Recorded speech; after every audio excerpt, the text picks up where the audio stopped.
watumishi wa Mungu mkiwa pamoja na anaitwa Mtume Mwamposa, Shehe Mkuu wa Dar es Salaam, si ndio? Jamani, nchi yetu bado kuna wagonjwa wengi kwenye mahospitali wanahitaji dua. Nchi yetu bado kuna mambo mengi ya msingi ya kwenda kuyafanya, mkiachana na hilo jambo la kidunduka.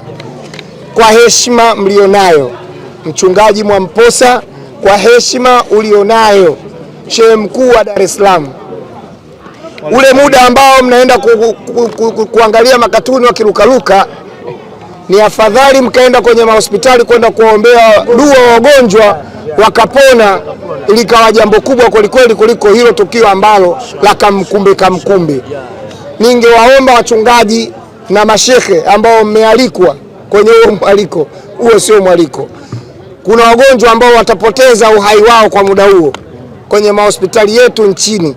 Nendeni mkawatembelee wagonjwa, litakuwa jambo kubwa kwa Mwenyezi Mungu kuliko hilo. Yaani mimi nina imani hiyo kwa Mwenyezi Mungu, na kama ikitokea wakaenda, basi Mwenyezi Mungu awashushe balaa la kipigo kikali.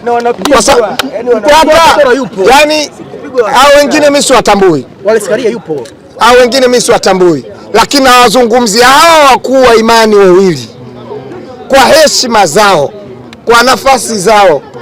Muda huo wangeenda Muhimbili, lingekuwa jambo kubwa kweli kweli.